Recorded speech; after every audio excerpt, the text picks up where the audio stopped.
Menteri Keuangan Purbaya akhirnya buka suara menanggapi berbagai kritik yang belakangan diarahkan kepada pemerintah terkait kondisi ekonomi nasional, mulai dari tudingan manipulasi data, rasio utang yang terus dipersoalkan, hingga keraguan terhadap kekuatan APBN.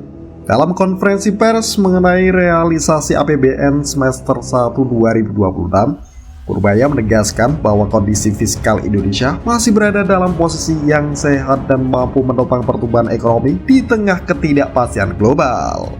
Menurutnya, pendapatan negara hingga akhir Juni 2026 mencapai 1.459,4 triliun rupiah atau tumbuh 21,4% secara tahunan. Di sisi lain, belanja negara telah terrealisasi sebesar 1.656 triliun rupiah dengan pertumbuhan 17,8%.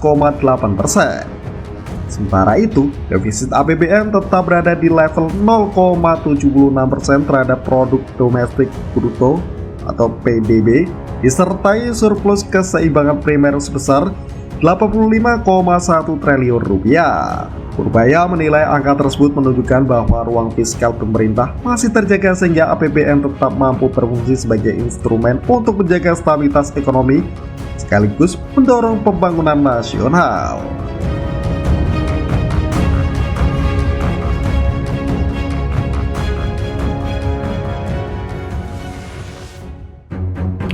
Bantah tudingan manipulasi data ekonomi.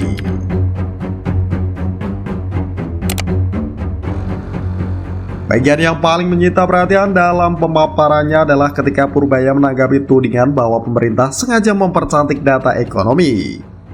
Ia membantah keras anggapan tersebut dan menegaskan bahwa seluruh data resmi berasal dari Badan Pusat Statistik (BPS), bukan dibuat oleh Kementerian Keuangan. Kita tidak pernah memanipulasi angka, data itu dikeluarkan oleh BPS, tegasnya.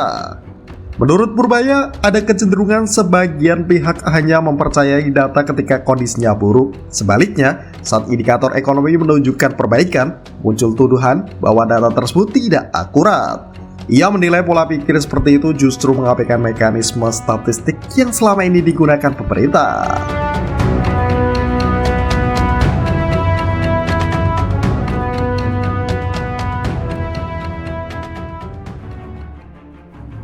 Pada bond dan rating AAA jadi senjata pemerintah.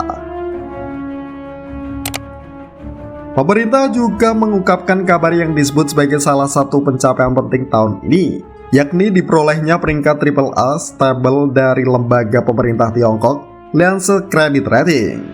Peringkat tersebut diberikan menjelang rencana penerbitan Panda Bond Indonesia di pasar keuangan Cina. Purbaya mengatakan rating tertinggi itu menunjukkan bahwa investor internasional masih memiliki kepercayaan terhadap fundamental ekonomi Indonesia. Pemerintah menargetkan penerbitan pada bond senilai $1 miliar Amerika Serikat sebagai tahap awal. Meski minat investor disebut cukup besar, pemerintah memilih memulai dengan nilai yang terbatas sebelum mempertimbangkan penerbitan berikutnya dalam jumlah yang lebih besar.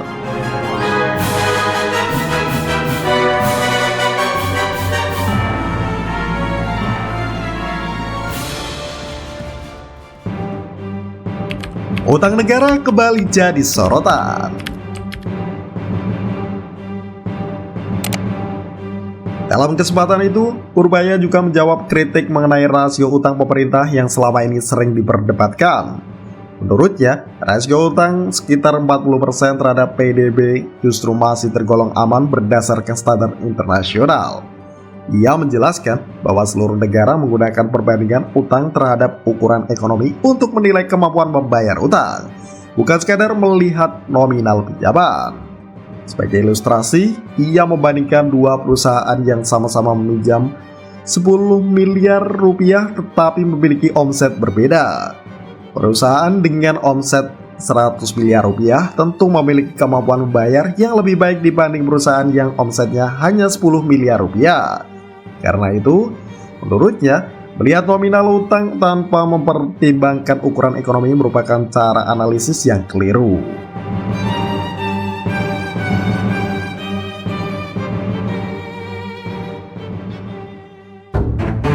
PHK, konsumsi, dan pajak masih menjadi tantangan.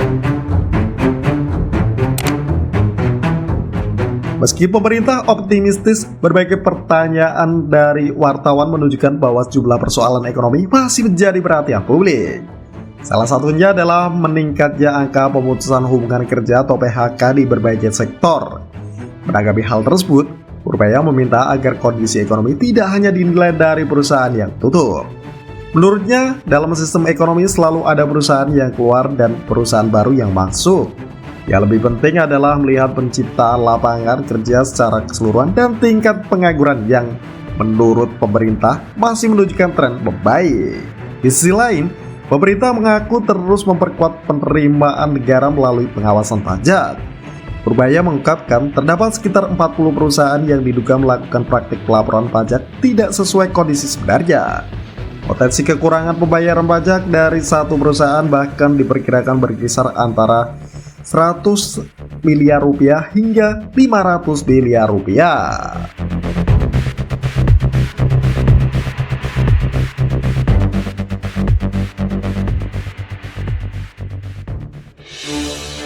Bea cukai diklaim mulai berbenah.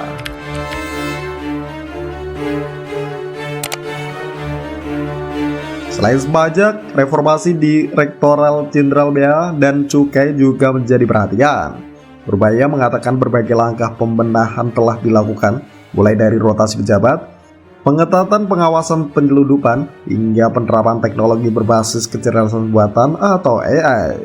Menurutnya, kendaraan yang digunakan untuk mengangkut barang ilegal kini juga ikut ditahan agar biaya melakukan penyeludupan menjadi jauh lebih mahal dibanding sebelumnya. Ia bahkan menyebut Presiden Prabowo Subianto kini melihat adanya perbaikan kinerja bea cukai, berbeda dengan kritik keras yang pernah disampaikan sebelumnya.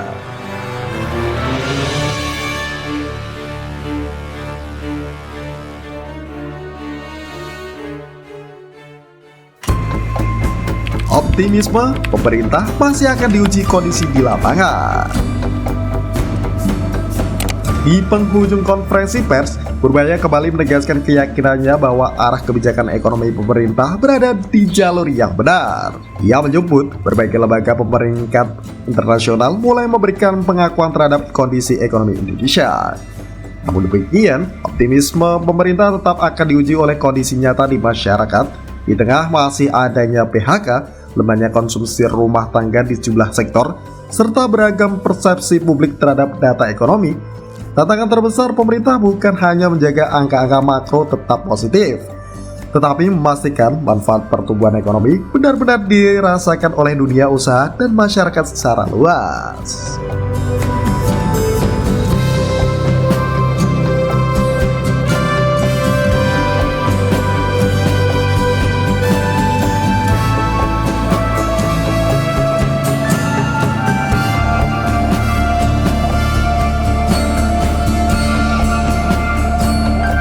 Kita lihat di